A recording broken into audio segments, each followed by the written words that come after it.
In 2020, I welcomed you to the first virtual Bach Tage and spoke with great confidence about it being the only virtual Bach Tage.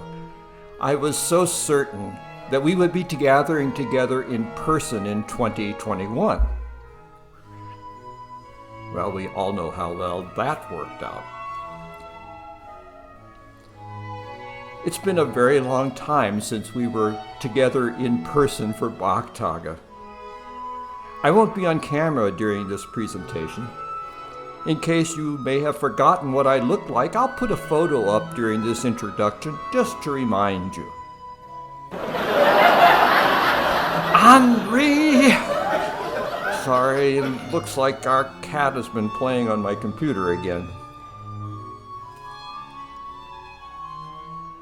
2020 is a year we are relieved is past. Dave Turwin recently said, "It's like a year that was stolen from us. A year without Bach Tage, or choirs, or singing in church. Where could the quarantine Bach-starved spirit turn to fill that void and find comfort for the soul? Well, one could always put on a cantata recording and break out the crayons. During the summer, one could enjoy the great outdoors, even take a walk with Bach or in Bach. Then winter came, with colder weather and even more hours every day indoors.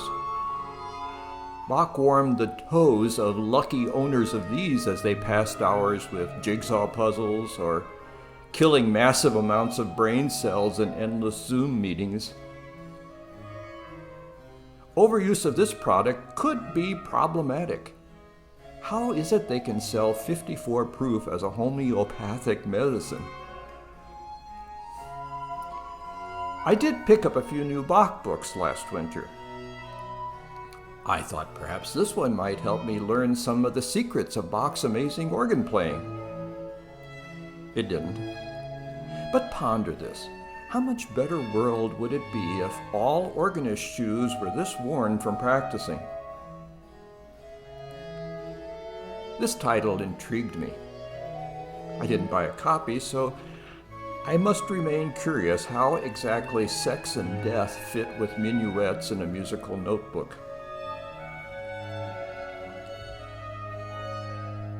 We're delighted to have Bach Tage this year, even in this form.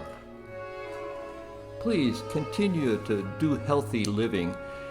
Have you noticed how many fewer colds and flu were around this year? All that hand washing and masking must make a difference. We do plan to be together in person next year. I hope I haven't just jinxed that by saying it aloud. In recent Bach Tage years, we've studied and sung several cantatas from the Easter season of 1724 and 1725, Bach's first 2 years in Leipzig. Cantata 6, Bleib bei uns, the cantata for Ascension Day, and the Sunday after the Ascension. Now, those of you who have attended Bach Tage before have heard what I at least regard to be my highly compelling argument that Bach planned a series of 8 new cantatas for the season of 1724, the Sundays following Easter. Our cantata this year, number 85, was written for the second Sunday after Easter, often called Good Shepherd Sunday. But it was first performed in 1725. But I believe that Bach had originally planned it for 1724. These 8 cantatas were designed to extend and develop the message of the St. John Passion throughout the weeks after Easter, following the Passion's premiere on Good Friday, 1724. But most of this series did not show up that year. Instead, the Sundays after Easter began with a strange hodgepodge of cantatas. Several parodied secular cantatas, which are cantatas that are quickly dressed up for church by modifying the texts. also one of Bach's older cantatas from 1714. It was finally beginning with number 166 that 4 cantatas from his carefully crafted series were premiered. Now, no one knows for sure what pushed Bach to scrap half of his planned series. Some suggest it was just facing of reality. Following the immense project of premiering the St. John Passion, either Bach himself or his choir at least needed a break. But I am more convinced by a notion argued by both Eric Chafe and John Elliott Gardner in their very recent books on Bach, that Bach found himself in some serious hot water with the Leipzig clergy because of the St. John Passion. The clergy regarded Bach's music for the Passion excessive and operatic.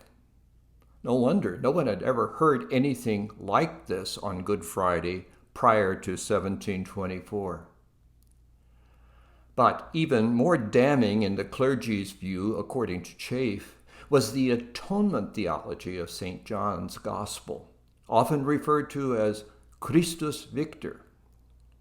Now Bach, like Luther, wholeheartedly embraced the theology of the Gospel of John. But Christus Victor was not in vogue amongst the stern Leipzig preachers.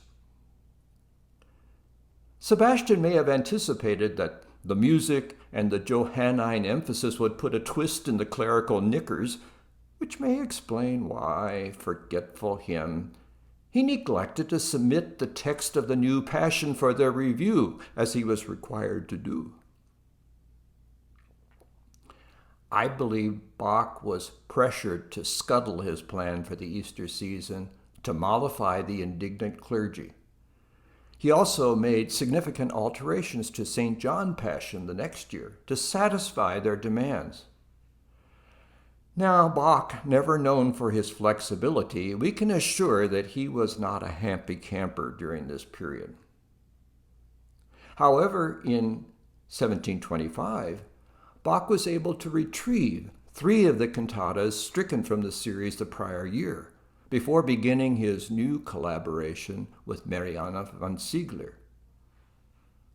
Cantata 6, which tells the story of the meeting with the Emmaus disciples.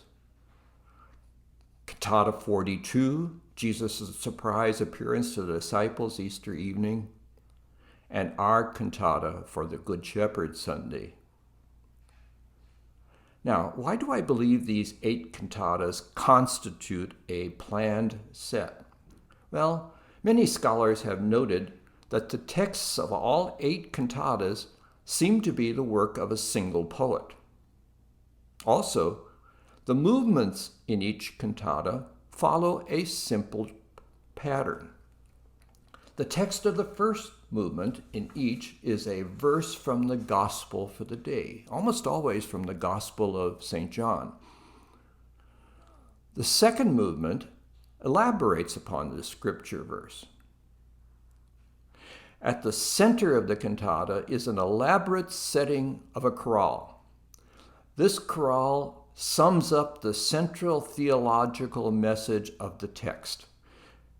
Now, there's also a chorale that concludes the cantata, but in this group of cantatas, they are never the same chorale. The movements that follow after the chorale apply this message to the Christian's faith and life. And then the concluding chorale may be a strong affirmation of faith or a prayer for guidance, support, or comfort. So with this background, let's get into the details of cantata number 85. The first movement is always a quotation from Scripture. So here, the bass sings St. John 10, verse 11. Ich bin ein guter Hirt. I am a true shepherd. A true shepherd will give his life for his sheep.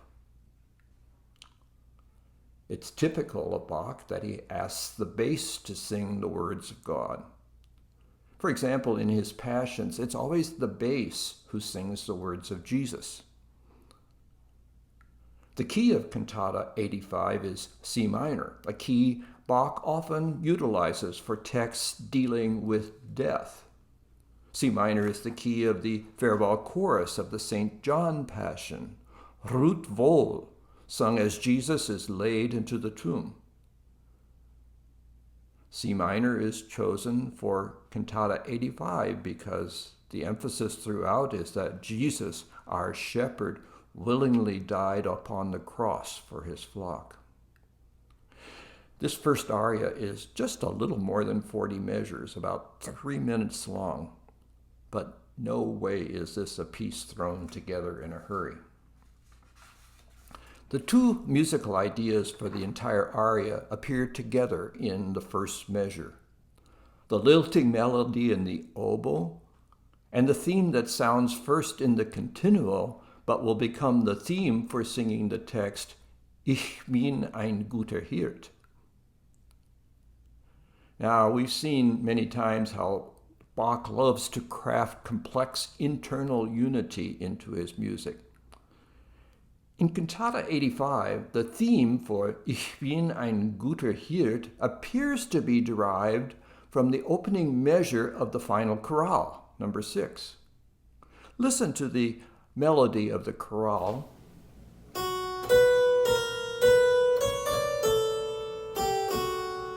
And the theme for Ich bin ein guter Hirt.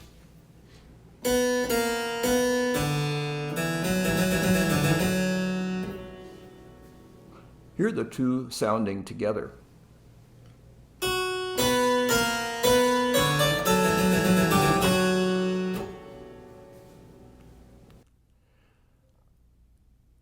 The bass will sing the Ich bin ein guter Hirt theme 5 times in the aria. Now, is 5 times significant? Is it perhaps an allusion to the 5 wounds of the crucified Jesus? The Guter Hirt theme appears in the continuo 14 times, and you can bet that 14 appearances is intentional. 14, we know, is the sum of the numeric equivalents of B plus A plus C plus H. Many times, Bach will make a personal connection to a matter of faith using the number 14, or 41, which is the numeric equivalence of J.S. Bach. Here, 14 may be Bach's way of affirming Jesus is Bach's good shepherd. Jesus gave his life for me.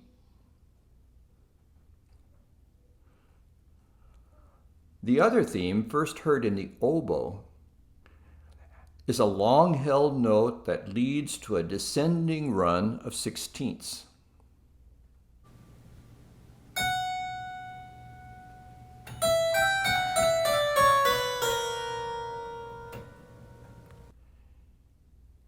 Descending scales in Baroque music often signify sorrows or sadness. These descending sixteenths also appear in the vocal part, and there they are always connected to the words "lass sein Leben," lays down his life, and "sein Leben für die Schafe," his life for the sheep, for example in measures 12 and 13. Laying down his life set to a sorrowful descending scale, that's a powerful bit of text painting.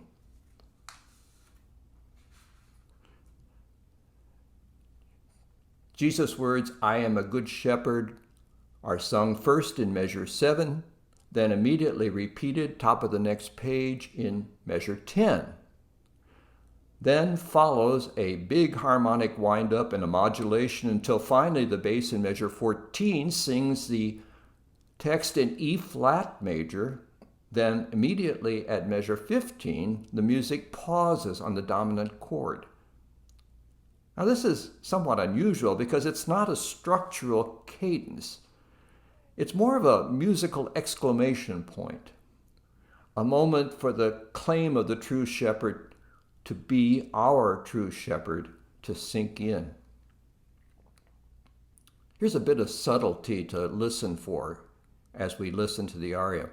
After this pause in measure 15, Bach emphasizes the cost of the shepherd's sacrifice, of giving his life for the sheep, by creating a darker quality in the instrumental accompaniment. The viola doubles the second violin under this text from this point to the end. Listen for this change of texture in the recording and see if you can pick it up.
The alto aria number 2 doubles down on the message in number 1. It says, Jesus ist. Jesus is our true shepherd, for Jesus has already given his life for the sheep. Bach utilizes the violoncello piccolo in this aria. 5 of the cantatas in this post-Easter set feature the piccolo cello, which is worthy of note because outside this Easter season series, Bach wrote for the piccolo cello only 4 other times. Now, we've talked about piccolo cello before in other Bach Tage. It's somewhat smaller in size than a standard cello, but the biggest difference is that it has a 5th string. The smaller size gives the piccolo a lighter tone, and the 5th string extends the upper range. A very similar but slightly smaller instrument, violoncello da spalla, literally a shoulder cello, looks more like an oversized viola. It also has a fifth string, but this one extends the range lower. So the two instruments have essentially the same range. Bach uses the instrument for expressive purposes in this aria. The emphasis of the text is Jesus' protection of and guarding of the flock for which he gave his life. As you can see, the sixteenths and the piccolo rarely cease. They swirl constantly around the vocal line, perhaps suggesting the shepherd dog who circles endlessly around the sheep, keeping watch over them.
This aria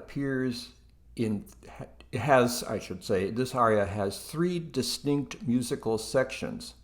Now, it's not unusual for Bach to write an aria in three sections. Think of all those da capo, A, B, A form arias that abound in Bach. But what's unusual here is that this isn't a da capo aria. Instead, the alto sings the full text 3 times, once in each of the 3 musical segments of the aria. Each time the melody is slightly altered or embellished, so what we have instead is something like a theme with variations. Now, whenever Bach does something highly unusual like this, the appropriate response from us should be, well, I wonder why. Why did Bach present the text in full 3 times? Because you can just count on the fact that Bach has a reason for doing it. The answer won't come, however, until the next movement, the chorale. Recall that the cantata began in C minor. The second aria is in G minor. Now the chorale comes in B flat major. These ascending keys are there to lift up the importance of the chorale as being the pinnacle, the theological center of the cantata. The text begins, Der Herr ist mein getreuer Hirt. The Lord is my true shepherd. As you can see, the text is clearly inspired by the 23rd Psalm. Now, up to this point, the cantata text has spoken solely of Jesus as the shepherd and of his suffering for the sheep. But of course, we know that Psalm 23 was written to give praise to the Creator God of Israel, the God of the covenants, Yahweh, a name so holy that it is never spoken aloud by religious Jews, the name which means, I am that I am. Now, in the Gospel of John, Jesus repeatedly connects himself to that name, saying, I am the Good Shepherd. I am the door. I am the way, the resurrection, and the life. Jesus says very plainly, the Father and I are one. From chapter 1, that prologue that we hear at Christmas, in the beginning was the Word, and the Word was with God, and the Word was God, and the Word became flesh to dwell among us. The Gospel of John reveals the inner life of Jesus and his heavenly Father with the Holy Spirit, the inner life of the Trinity, one God in three persons. Through various musical devices in chorale number 3, Bach supports this triune vision and adds it to this familiar psalm. The shepherd God of the Hebrew scriptures, Jesus, the self-sacrificing shepherd who restores the world to his heavenly Father, with the Holy Spirit who leads and sustains God's earthly flock with a word of grace. These three are one God. To emphasize that, Bach composes a woodwind trio to accompany the chorale. 3 independent voices united together, a symbol of the Trinity. Even more, he selects the chorale melody for this text, Allein Gott in der Höhe sei er, the chorale paraphrase of the Gloria in Excelsis. Allein Gott in der Höhe sei er, und Dank für seine Gnade. Darum das Lob und Himmel und rühren kann ein Schade. This aria resembles many of the organ chorale preludes of Bach. Bach has the 3 voices, the 2 oboes, and the bassoon discuss each phrase of the chorale amongst themselves contrapuntally, before the soprano finally enters with her own embellished version of the chorale melody. By using the trio selection of the chorale melody, Bach creates a doxology to the Trinity based upon the 23rd Psalm as the centerpiece of his cantata.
Following the climactic central chorale number 3, the texts of movements 4 and 5 assure the faithful that the shepherd will never fail to protect his flock from neglect or from persecution.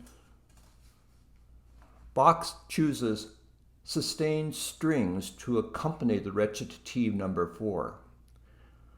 These sustained strings perhaps suggest the repose of the Mietlinge, the hirelings who fall asleep upon the job. Their snooze is interrupted by the little flurry of triplets in measure 3. hinting at possible trouble, but the text reminds us, do not worry. The shepherd won't allow any harm to come near. The threat represented by the Hellenwolf, Hell's wolf, is felt when Bach takes us on a chilling excursion into the key of F minor in measures 9 and 10. But this anxious moment is brief. Our shepherd shuts tight the ravenous mouth of the wolf, a statement illustrated by a huge upward leap in the tenor part. A lot of drama to pack into just 12 measures. Wann die Mietlinge schlafen, erwachet dieser Hirt bei seinen Schafen, so dass ein jedes in gewünschter Ruh die trifft und Weide kann genießen, in welcher Lebensströme fließen.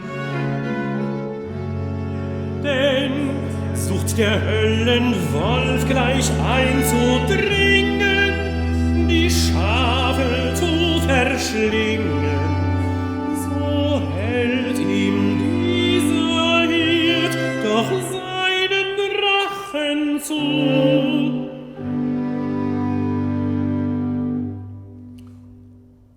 The aria that follows, number 5, is a lovely pastoral.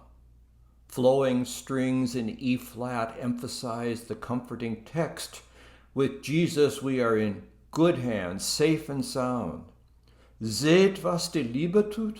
See what love has brought about. This aria is less than 3 minutes, but Bach has absolutely packed those few minutes full. So let me highlight a few things to note in this aria before we listen. Perhaps you'd like to mark them so that you catch them as we go. First, Bach repeats seht 3 times, each time sounding a little higher than the previous one. It's an imperative. Look, look, look! Bach also emphasizes the text, mein Jesus hält, my Jesus holds, with sustained repeated notes in measure 17, perhaps suggesting the sustaining hands of Jesus supporting the flock. Likewise, und hat am Kreuzesstamm on the next page. Here, those long sustained notes perhaps suggest Jesus' arms stretched in agony on the cross. With the mention of the cross in measure 33, Bach shifts to the key of G minor for the chilling text, und hat am Kreuzesstamm vergossen, and on the trunk of the cross poured down his precious blood. Under this text, now in the minor mode, those flowing pastoral 8th notes take on a more ominous quality, suggesting the flow of the Savior's precious blood down from the cross. After a dramatic pause in measure 50, that's your page, next page, the opening music is briefly reprised. Bach's way of driving home the key message, seht, was die Liebe tut, see what love has brought about.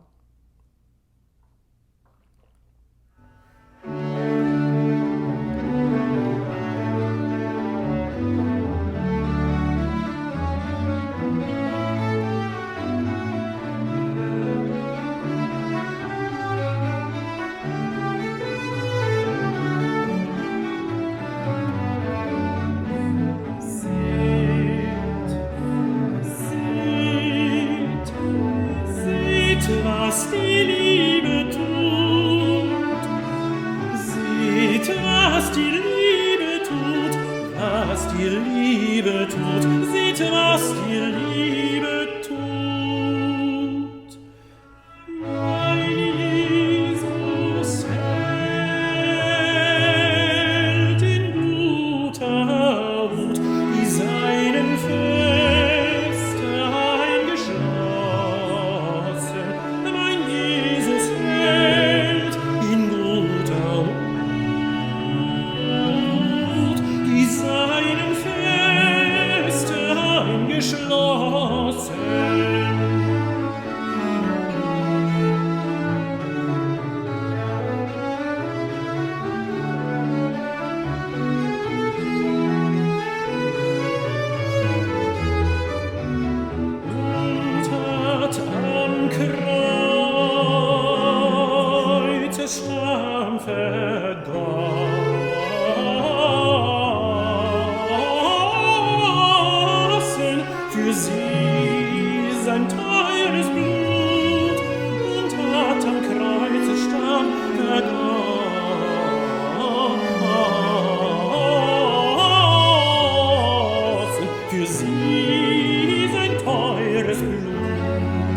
für sie sein teures Blut. Seht, seht, was die Liebe tut. Seht, was die Liebe tut, was die Liebe tut. Seht, was die Liebe tut.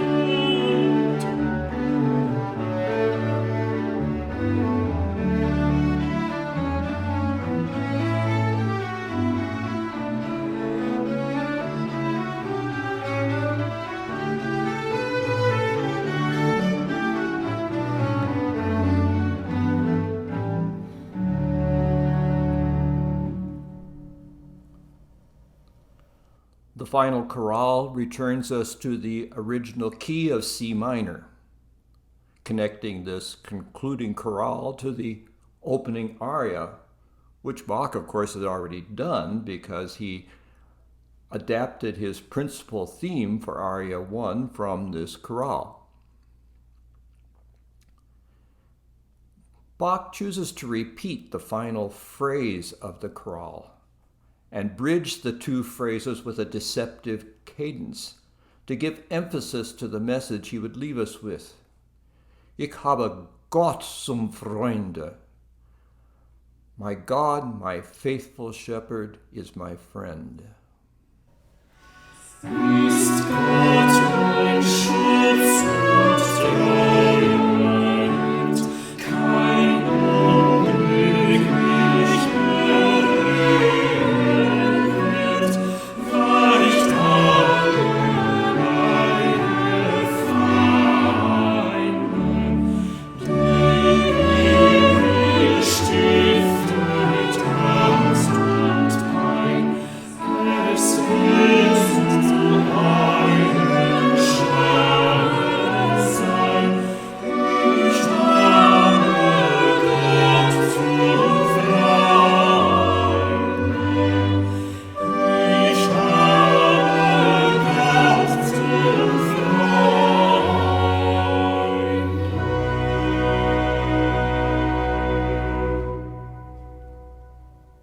I marvel as always at the depth of subtlety and imagery Bach will weave into each of his cantatas. One must wonder how much of this would Bach's congregations have picked up, and how much did he intend simply for God.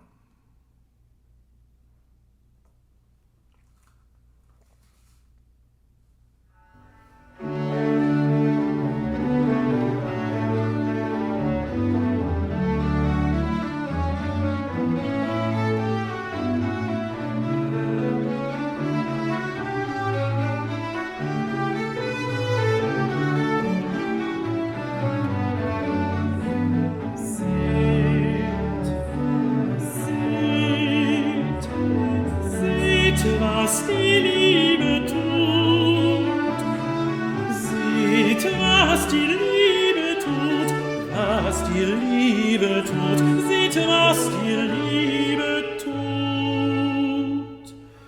Mein Jesus hält in guter Hut die Seinen fest eingeschlossen. Mein Jesus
stolze Stamm für sie sein teures Blut. Seht, seht, was die Liebe tut. Seht, was die Liebe tut, was die Liebe tut. Seht, was die Liebe tut.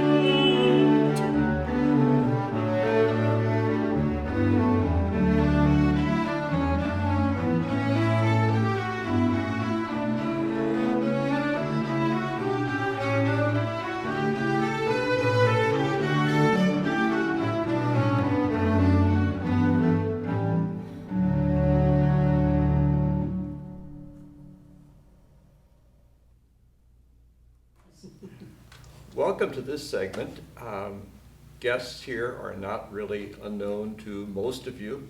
Stanley King and Ellen Ryder, and of course Kathy Romey, and I am Art Halbardier, for those who haven't met me or seen me for a long time, which is all of us. And we thought this would be a useful segment to spend just a few minutes with Stanley and Ellen. Stanley has a unique role here, is that of the three of us, he is the only one who has been, besides Kathy and myself and David Sherwin, who has been here from the very beginning. The very first year, which was, I believe, 98 degrees in the balcony, and we performed Cantata 21, Ich hatte viel Bekümmernis, wonderful piece, which you are going to hear a little bit of this weekend. And Stanley has been part of Bach Tage ever since, and I thought it would be just useful to hear from him how he has seen this evolve and what he thinks it means in people's lives, because he's become very much part of the family here. Oh, this is when I have to talk, right? So first of all, I'd just like to say it's been a wonderful privilege and pleasure to be part of Bach Tage. I've always loved playing Bach from many, many years ago. And so the cantatas are just such wonderful repertory. And of course, I'm a little, maybe not quite so objective about it, because Bach wrote so many beautiful things for the oboe. And so that makes it fun for me, challenging as well. And you've always selected really nice things with the oboe in it. So that's There was one year when I thought you were really mad at me because we did Cantata 106, which only uses recorders and gambas and no oboe.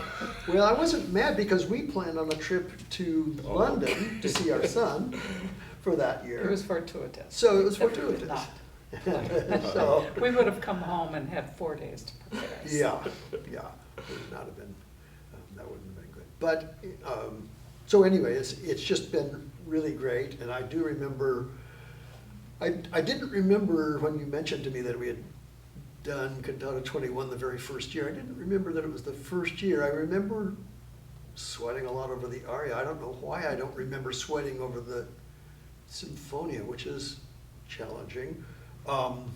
Maybe I just blanked that out. But I do remember up in the choir loft when it was so hot, just desperately trying to keep the pitch of my oboe down to the pitch of the organ, because when it's hot like that, the pitch of the oboe tends to go high. And the strings go. And the strings go down, so. Yeah. Not to mention sweating and sweating on your reed and, but anyway, we got through it. I think it went, what do I remember? I think it went well.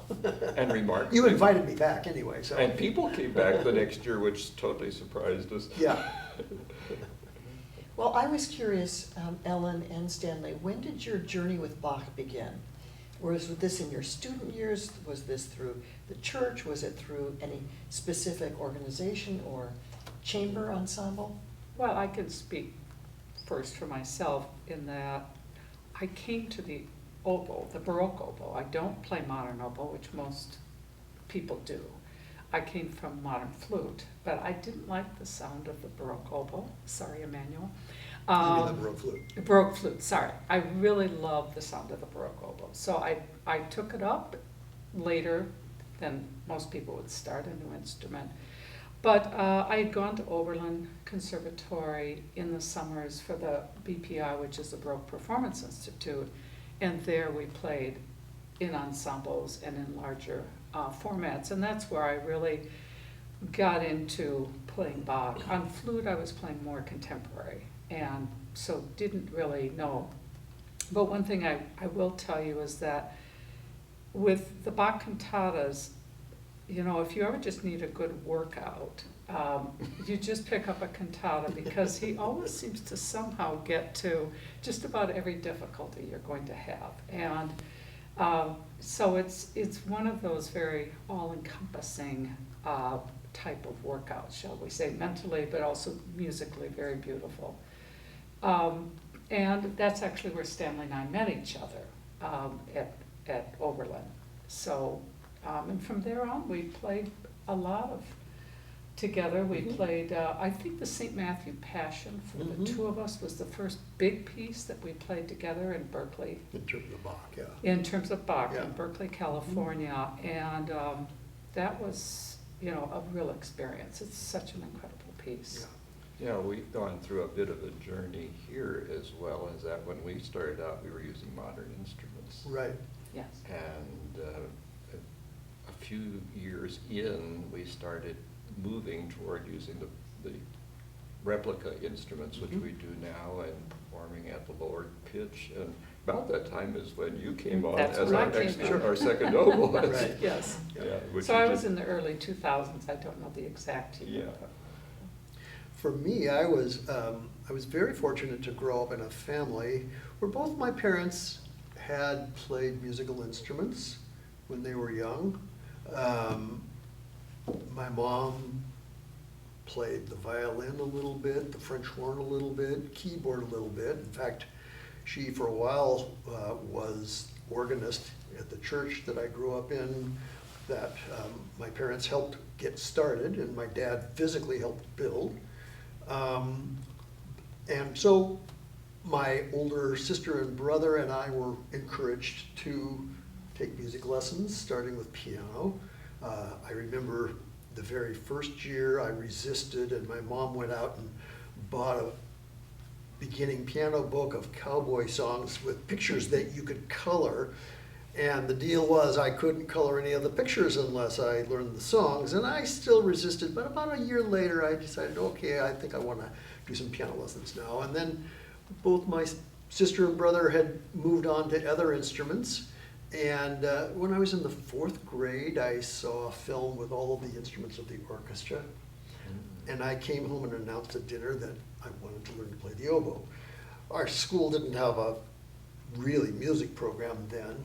So in the 6th grade, my elementary school was starting up a little band, and I said, okay, now I'm going to start learning to play the oboe. And so I was, again, very fortunate that the band director, the very first time we met, my parents rented an oboe for me, and so the band director says, well, here's how you put it together, here's where the reed goes, and if you want to know anything else, you should get a private teacher. And that was the best advice he could have given me. So my mom did a little research and came up with a couple of options, and I started taking private lessons. And so I continued with piano lessons for a few years, but you know, I like to do normal kid things, you know, playing football and baseball, and I did a lot of hiking and camping and stuff like that. But then in terms of Bach, my dad had played, I think, saxophone when he was growing up, but he had dabbled with the organ. He was infatuated with the pipe organ and had ambitions to build one. He built the house we grew up in. Fortunately, he never started because it would have gone on forever. Yeah. But he loved Bach's organ music and had many recordings, E-Power Biggs, is Albert Schweitzer the right name I'm thinking of? I think, yeah. So I was exposed to that repertory and got to sort of appreciate it a little bit. And then I remember, it would have been my sophomore year of high school. I was going to enter the solo ensemble contest, and my then teacher and I selected a piece for oboe and piano that was an arrangement from the Sinfonia from Cantata 156, which is a fairly well-known oboe solo. And I really loved that piece. I fell in love with that piece and did very well with that. And I always liked history.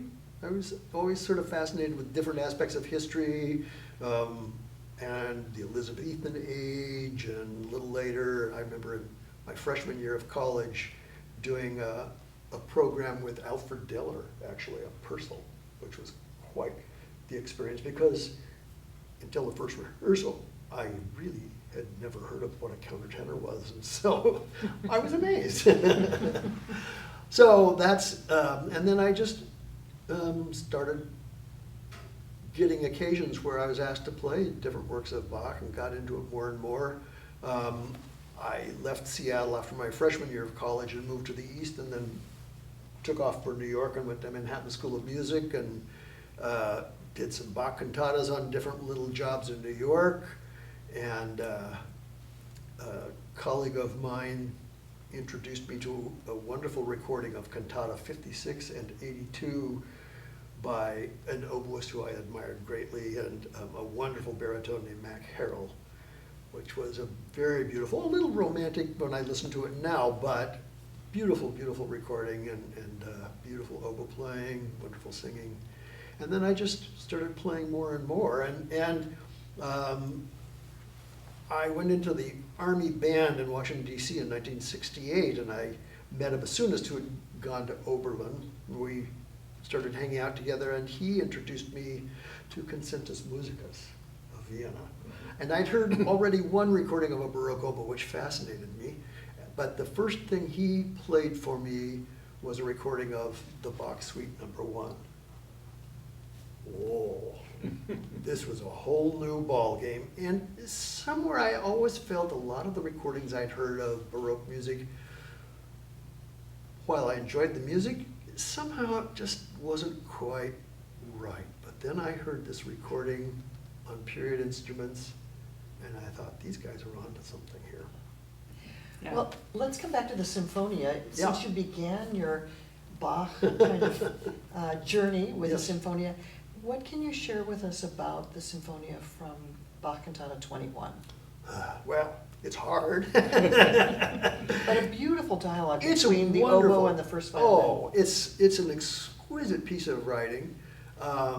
Just the way the voices intertwine, just wonderful, and a great affect. C minor is one of the great keys for the oboe. G minor and C minor are probably the two most popular, I'd say, keys for the oboe, and not without its challenges, of course. And Bach never quite sticks absolutely straight to any key that he's in. So you have things like sliding from one key to the next with your little finger and trying not to make it clunky, and going from a forked finger to one where you have to slide over with your third finger and uncover one of two little holes, and then slide back when you're going to the next fingering. And but that's Bach, and that's a lot of the composers. I mean, if you want to learn to play the Baroque oboe, that's one of the things you have to learn how to do.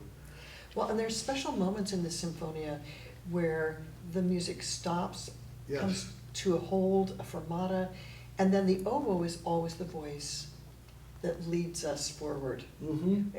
Can you talk a little bit about that? What do those moments mean? What do you think about when you... Desperation. No. Yeah, when you come to that moment? Yeah, it's that the moment you're speaking of near the end of the Sinfonia, and it's just this little whoop, and I don't know, maybe that symbolically represents ascending into heaven. I don't know. Bach was good with symbolism. I don't always know all of that stuff. But I would say that overall, the whole Sinfonia is very ornamental. And so that last little flourish, Yeah, I think, leads us into the final cadence and sets up the beautiful opening chorus. absolutely. Are Yeah. any theological insights into, In the Sinfonia, no, in this case, no. The chorus so captures that text. right? You know, the agony of, or not the agony, but the suffering of the heart. Yeah, I feel such tremendous heart suffering. But then it just totally changes character when he gets to the text. But God has not failed to console me. And so that, you know, that's what he captures so beautifully.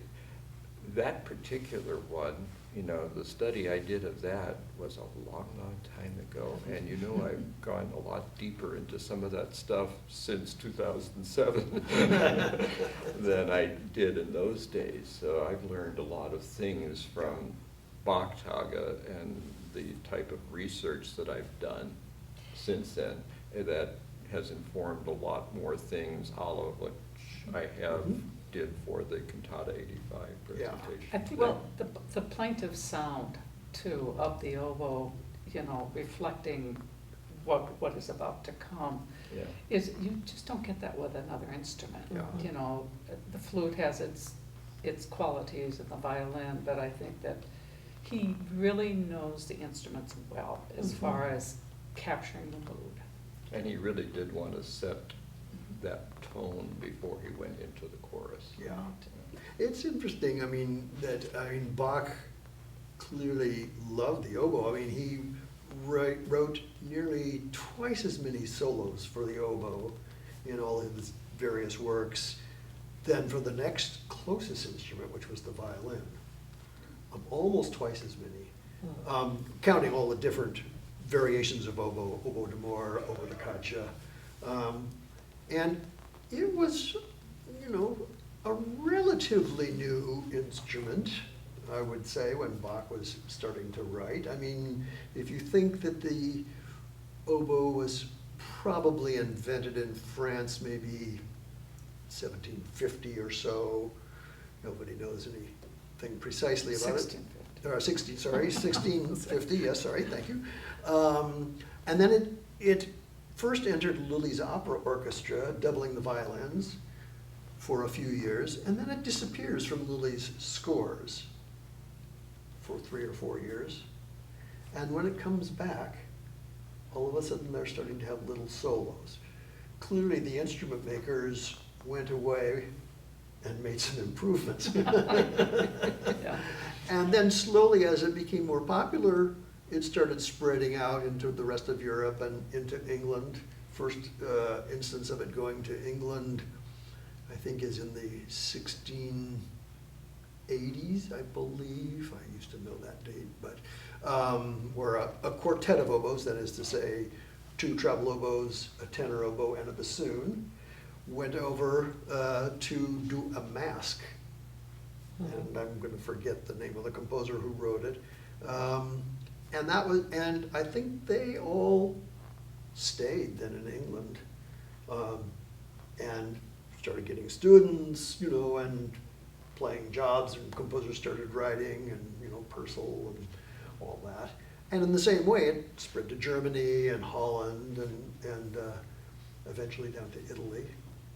And but still, you know, 1680s, it's starting to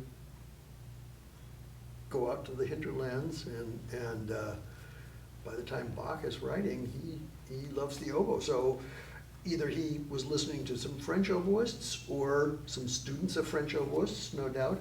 And the other thing that always strikes me, I mean, it used to be, you don't hear this so much anymore, but it used to be, well, if Bach had had modern instruments, he would have written for them. Well, he didn't. He wrote for the instruments he had. My feeling is Bach was not writing in a general sense for posterity. I mean, maybe a little bit, but he was writing for next week. Sunday or next week or Right. whatever for that occasion. And I suspect that often his job depended on the music sounding good. And it seems to me if people then understood what a great play was and what a great poem was and a great literature was and great art was, that they would recognize if the music was played badly. And when you look at what Bach wrote for the oboe, he must have had some oboe players that played very beautifully with a lot of high accomplishment. Cantata 21 is interesting in that it's kind of a transitional piece for Bach. And plays into what you were just saying about the oboe.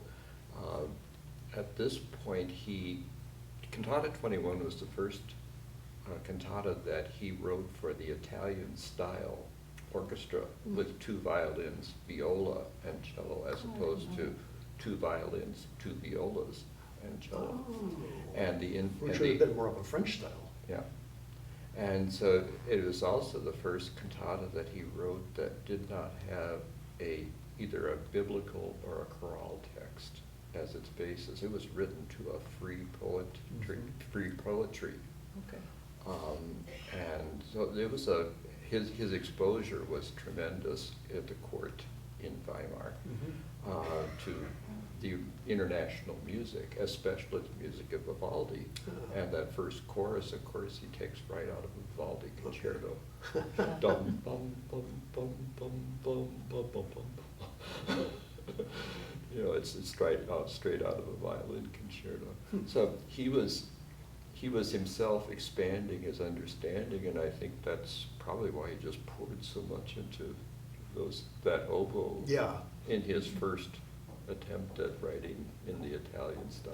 Well, one thing I read about Cantata 21 was that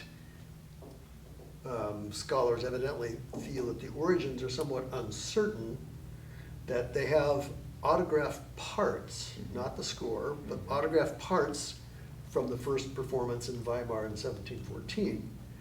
But evidently some scholars feel that this could have been a piece that he sort of put together, maybe even as an audition piece and I'm not sure for where that would have been. I think I read, but I don't remember. And then it was revised several times, including in Leipzig. There's a performance that includes trombones.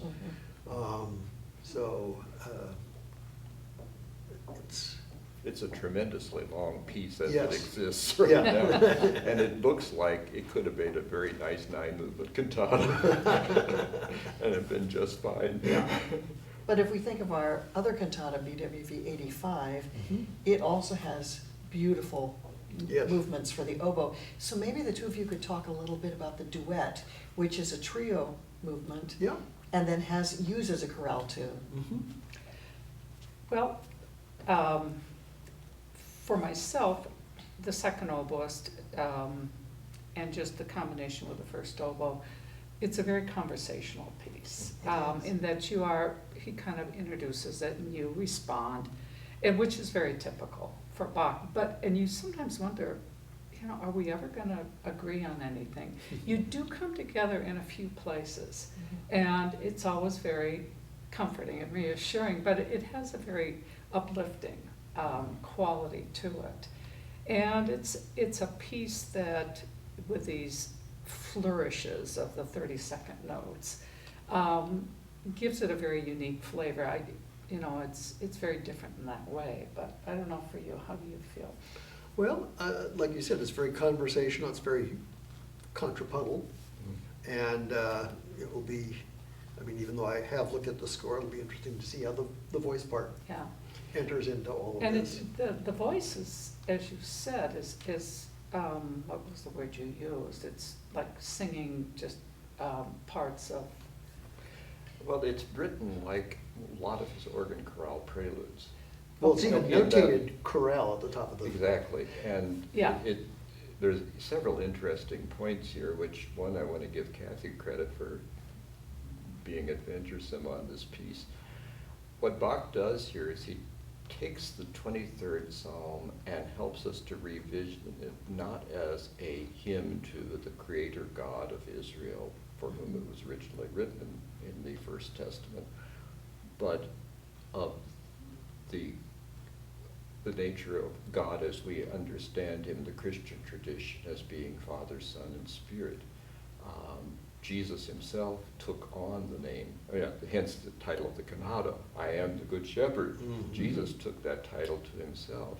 And then, so the point of what I'm making is that he writes this sort of like a chorale prelude, in that you have this little conversation between the three wind instruments. Yeah, the bassoon also is. Yeah, and then the soprano comes in, and she has an even more embellished version of it. Mhm. So there's several things that are happening there.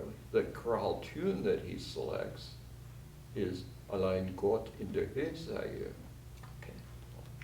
All glory be to God on high, the glory in excelsis, which is a hymn to Father, Son, and Spirit. He uses three instruments.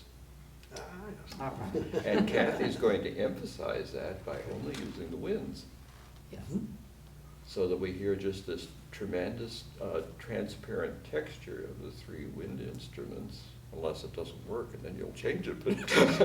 But that's our idea, is just to let that three stand out, and then the soprano takes over as the one who kind of unifies this whole conversation that you've had going into it. Mhm. I've been listening to it lately, and the soprano kind of enters in a very calming way Mhm. over this flurry down below, and then kind of recedes, and then we continue with our flurry, and then comes in again. But the amount of entrances and exits was something I didn't expect, because I hadn't played it before.